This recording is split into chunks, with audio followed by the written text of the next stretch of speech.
Daring Abroad is brought to you by our friends at Remitly.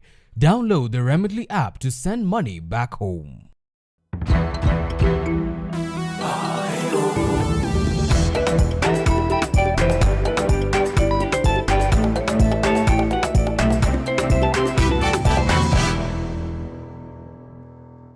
It's been an eventful week as the world celebrated the beauty of love, and in line with that, today's show is a special one, and here is how. He works at the largest botanical garden in the world. The Kew Gardens is home to over 36,000 living plants. Yes, Professor Moses Langat gives us a rare glimpse into his world as a research leader in plant chemistry at the Royal Botanic Gardens in Kew, England. On our Back Home segment, it is a week of love. I really love Purpink just because of the variety. As Purpink gifts and flowers did their part in making it memorable both home and away. Our customers are all over the world. We have UK, we have Canada, we have the US, Qatar and Dubai. Quite interesting. We will also be sharing with you about Mabati rolling mills and how they're venturing beyond borders. But first, let's head to London with Alex Chamwada.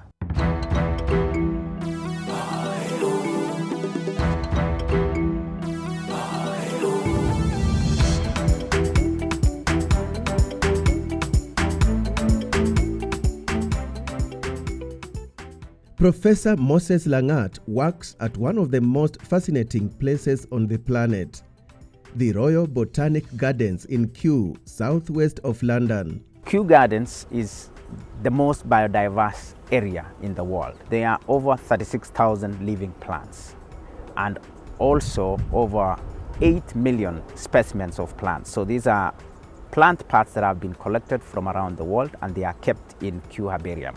We also have over 2 million fungal specimens. So these are things like mushrooms. Kew Gardens was begun in 1759 by Princess Augusta, the mother to King George III.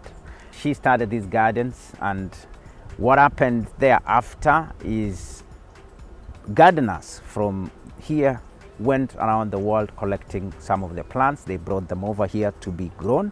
Others were brought as specimens. So we've got over 8 million specimens in Kew Herbarium, and we have plant botanists from around the world coming here to identify some of the plants that they think are new, and also to use the material that we have here at the Kew Gardens to verify some of the material they have.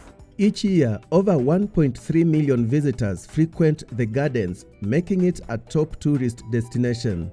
This is no surprise, since Kew is one of UNESCO's World Heritage Sites, that is, areas enjoying legal protection for their natural or cultural significance. Kew Gardens is important, first of all, to scientists. Let's begin with botanists who do taxonomy. So they name the plants that grow all over the world. This is a referral point. This is because we have 8 million specimens which show different types of plants. So somebody in taxonomy who would want to know what plant they have will need to collect that plant and compare with what we have. That's number one. Number two, the kind of research that goes on here at the Kew Gardens is research that is applied, that is beneficial to mankind, that touches on improving the livelihoods of different people. So this is where we do a lot of research to inform policy, not only for the UK, but for many countries around the world. Yeah, great. Yeah. It's a great place. Yes, Karibu. Welcome. Yeah. Langat is a research leader in plant chemistry at Kew. He is one of the over 400 scientists stationed here. Their task, researching on different types of plants from the collection and finding good uses of the plants and their chemicals. Up to 40% of this mass is this oil. So Okay. even though you see something like this, when you press, you get that oil. Personally, I'm involved in improving the pyrethrum sector in Kenya, and this is to support the entire pyrethrum value chain.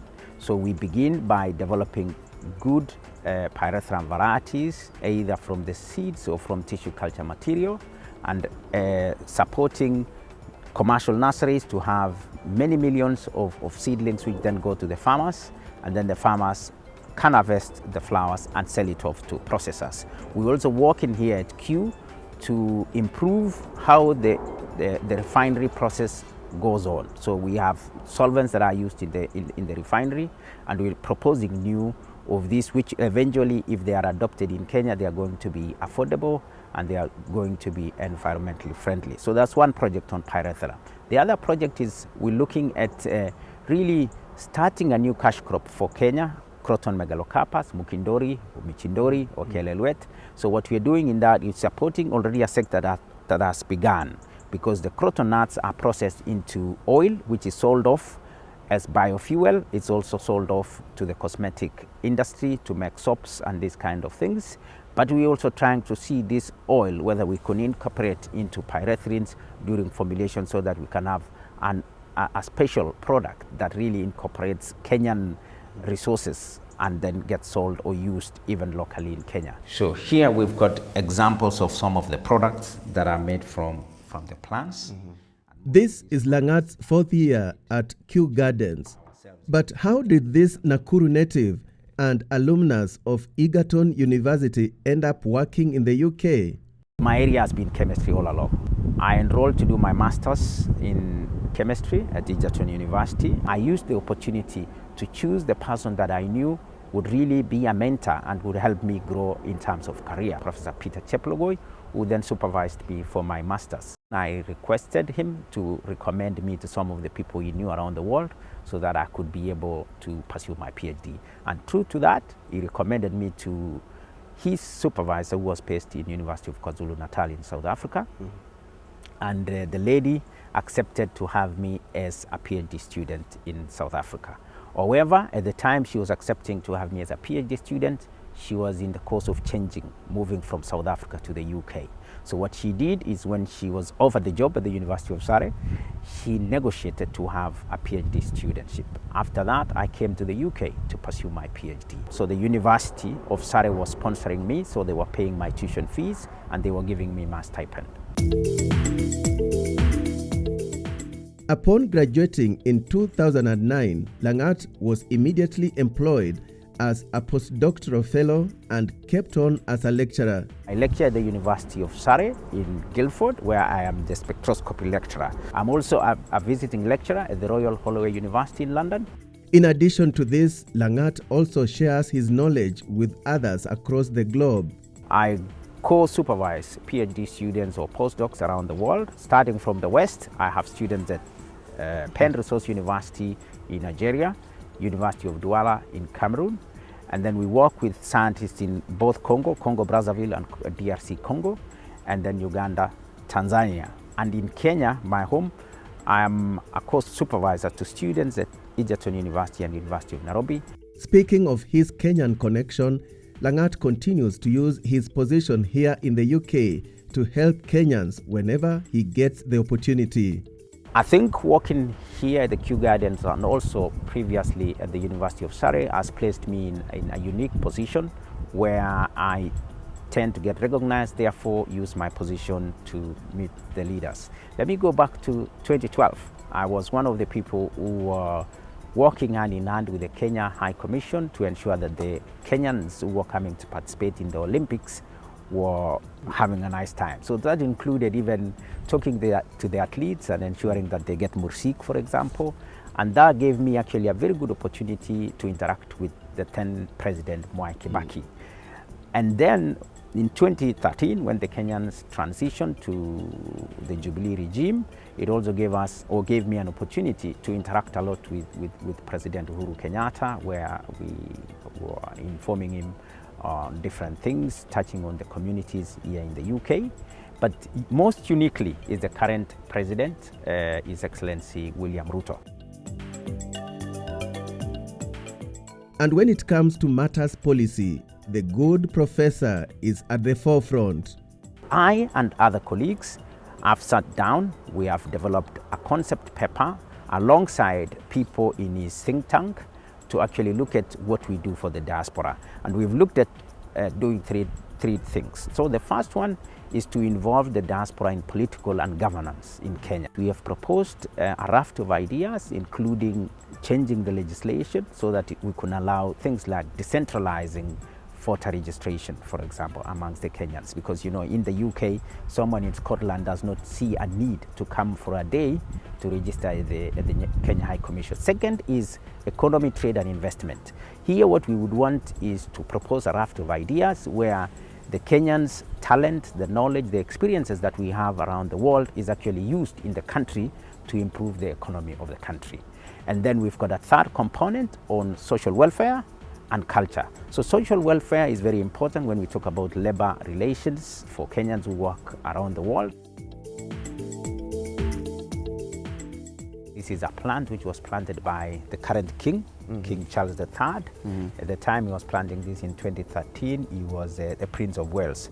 And he planted this to commemorate the life and works of Nobel Peace Laureate Professor Wangari Maathai. And we can see her name there. Yeah, that's her name. Langat is definitely on the fast track to making the world a better place to live in. Whether through his research work at Kew, his scholarly endeavors with students across the globe, or his philanthropic work with the Kenyan diaspora, Langat is a shining example of the excellence Kenya has to offer to the world. And as we conclude, his is a testament to the heights one can reach through sheer determination.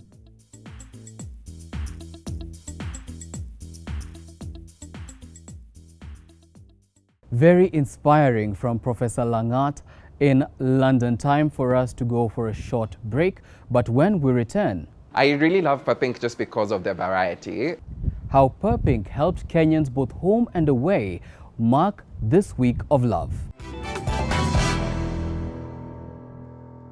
With Remitly, you can send money to Nigeria, Ghana, Kenya, and over 40 other African countries with low or no fees, so more money gets home. Loved ones can receive their money through familiar options like MTN, M-Pesa, First Bank, Access Bank, and more. Plus, an ever-expanding network of bank deposit, mobile money, and cash pickup availability. You will also get real-time transfer updates so you know where your money is through the whole transfer process. Download the Remitly app today and get a special offer on your first transfer.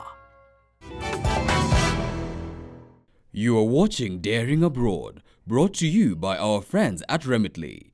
Download the Remitly app to send money back home. Welcome back. Now, the world celebrated love this week, and on our back home segment today, we feature a company that helped Kenyans here and those abroad celebrate this season of love. I'm of course talking about Purpink Gifts and Flowers, and Alex Chamwada has more on this.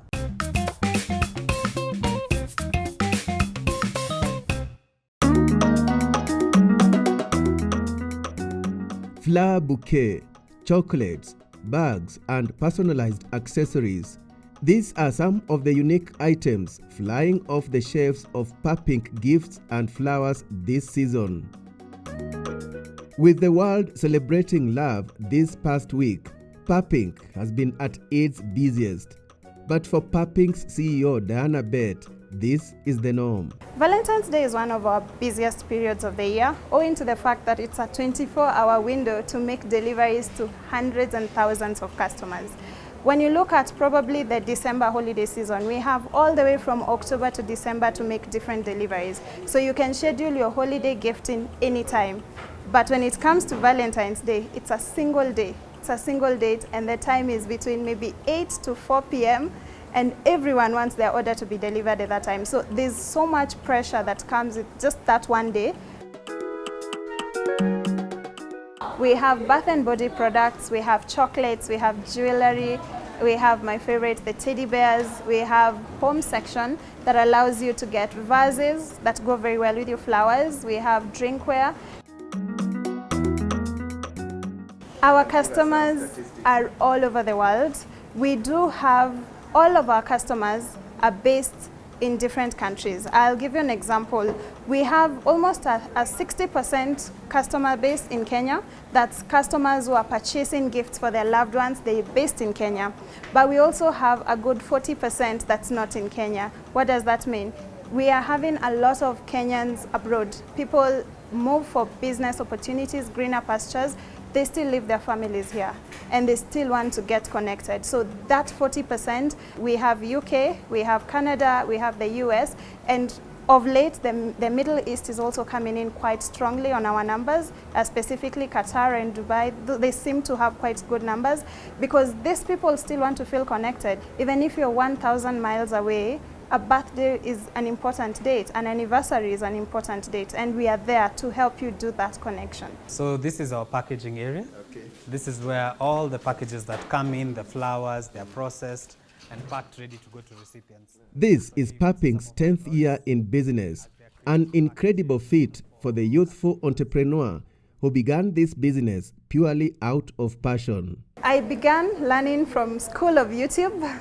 I studied a bit of videos here and there on how to do the flowers, and then after that I went to a physical school here in Nairobi at Divine Schools. I took maybe around 3 months. We were just mostly studying the elements of design, how you expect your bouquet to be in terms of aspect ratios, the negative space. So the whole design concept was new for me, how to mix colors, different flowers. And then right after that, I took a course from the New York School of Arts and I took a certification in floristry. Speaking of flowers, Ayrton Bett is a co-founder and the director at Papping. He is in charge of product sourcing. So the product here at Papping come from very many different places. So the sourcing entails dealing with suppliers from different locations. Majority of our flowers come from very highland areas, high altitude areas. So we're looking like Eldama Ravine, Mount Elgon, Mount Kenya towards Nanyuki, Timau area. So immediately it's harvested in the farm. At most a day, it's packed and delivered to us. So you find that our flowers are special, that a customer will take our flowers and stay even 2 weeks to 3 weeks with them in a vase without them dying. So we of course have the most traditional and popular, the roses. So roses for Kenyans sell most. I think it's the flower we've been exposed to, but of late people are getting into new flowers. We have carnations, we have lilies, we have hydrangeas, we have mums, we have gypso, which is like baby breath. So we have a big range of different flowers, but our highest selling of course is roses. This has been a big factor in Papping's success, and with Diana's IT background, breaking into the market was seamless. The whole system that Papping runs on is based on software. Yeah? Majority of our customers, around 80%, go online to our website. They choose the gift that they would like, and one of the amazing things that we've done to make the process seamless for them is we allow them to choose the date they want the gift delivered up to the time as well. So you can choose to have a gift delivered on maybe 28th of February at 11 a.m. and schedule it as early as even 6 months before. That allows those who are able to plan to do it well, as well as giving us flexibility so that you also have peace of mind. One of the challenges of people who are abroad is, what time will I call a business in Kenya? And we have different time zones. But with our website, they're able to schedule everything, make the payment. And the good thing is, once the deliveries are done, we still send you a delivery notification. Your order was successfully delivered. This is a photo of how it looks. At times, if the recipient allows us to take an image, we'd be very happy and send it to you. This is how happy she looked when she got you flowers. And even if the time zones are different, when you wake up, you'll find your notification. Yes, the order was actually delivered. So the website is a platform that has really helped us to connect with those mostly who are abroad. But this is not to say that Papping doesn't experience challenges. Logistics in Kenya is a common problem because first, we don't have public addressing. So most of the addresses are more so, when you get to this road, turn left, pick this building, see this landmark, you know. There's nothing specific like I live on 84 Runda. Like, well, there are some addresses that have that. Majority of our customers don't have that. And so getting to the last mile has been a challenge that we have innovated internally with technology to ensure that we overcome. So right now you can still point your pin to where we are, and our drivers and riders will be able to still find it without calling you 100 times and saying, hey, I'm here at the stage, so how do I proceed from here? Despite this, Papping has been able to rise above and experience tremendous growth. We do have 2 branches in Nairobi, one in Lavington and another one in Kilimani. but our biggest presence is online. We are very happy that we've been able to partner with some of the biggest businesses in the country, the banks, the big institutions such as KCB, NCBA. We have the multimedia agencies as MultiChoice.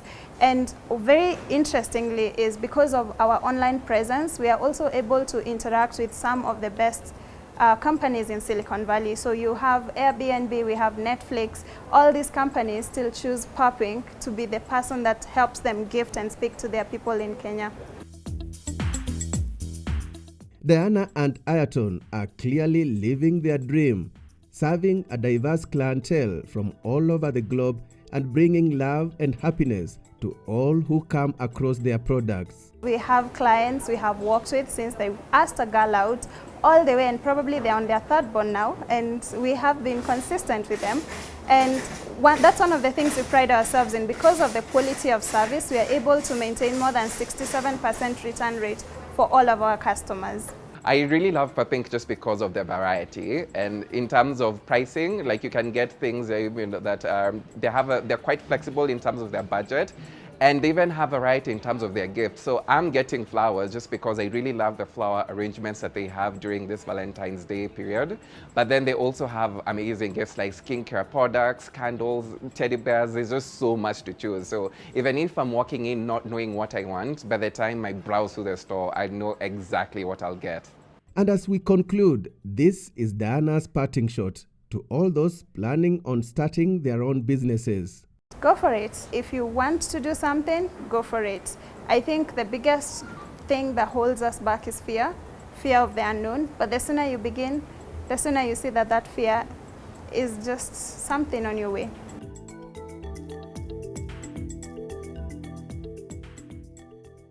What an amazing job by Papink. And as you build your relationship, it is also important for you to build your home. And Mabati Rolling Mills is there to help you do that. They're now venturing beyond borders, and Alex Chamwada tells us why. For over 60 years, Mabati Rolling Mills has built its reputation as the market leader in its core fields of operations. It opened its first manufacturing facility at Mariakani in Mombasa, Kenya in 1961 and has rapidly widened its reach over the years. That Mabati Rolling Mills or Safal Group is the multinational which is originated from Kenya, who has spread their wings across the East Africa, across the Southern Africa. I would say even we have gone up to Nigeria. MRM has been known as a roofing company and is now evolving into a building solutions provider. So the customers have come to expect that MRM will provide something more than just sheets. So one is to keep up to the customer expectation and to deliver more value to them through enhancing our offering. Building solutions comprises products which go into renovating a building, which are primarily roofing sheets, but there are other products as well which we have started offering over the last few years, like fasteners, like panels, solar. We are moving into that. It also includes pre-engineered buildings and trusses, which we have been offering both to residential as well as commercial markets. We'll work with architects, with civil engineers, our fellow mechanical engineers also, and the way we do it is to give what I would say is solutions to them. They'll ask questions and we'll be able to offer the building solutions, and this will come from the plan of the house to the floor plan, to the roof plan, and from that we can be able to give the solutions that we'll give in terms of sheets, in terms of accessories, and also in terms of the structures also. MRM is also able to serve Kenyans living abroad just at the click of a button. We have an e-commerce site for your family members who are here. You can very well help in choosing them the right Mabati, and we are there to deliver. Ian Tinga, who lives in Los Angeles in the US, is one of MRM diaspora clients. They were able to give me different options of roof covers they had. I was able to use them to roof my parents' house. When the iron sheets were ready, they transported the iron sheets from Nairobi to Kisumu, and then from Kisumu, they were able to find me a driver, a transport who delivered the iron sheets to my parents' home. My parents live in Kakamega County, Wisero constituency, in a village called Evukambuli. The value of this is one, you get exactly what you're looking for. And Mabati Rolling Mills has proved to me that, you don't have to be physically there. You don't have to involve your family necessarily. You can just talk to them and they will still help you manage your projects. And Mabati Rolling Mills is also daring abroad, literally speaking. We are exporting to DRC, we are exporting to South Sudan, we are exporting to Burundi, we are exporting to Somalia, we are exporting to many neighboring countries.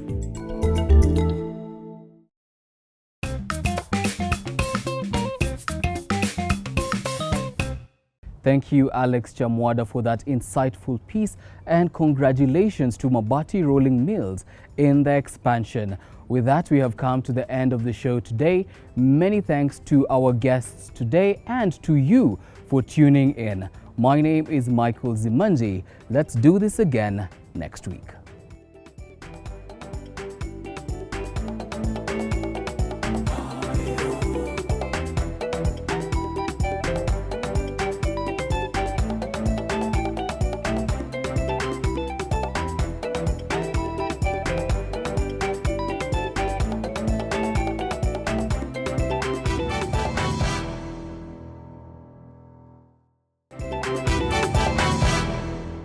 Daring Abroad is brought to you by our friends at Remitly. Download the Remitly app to send money back home.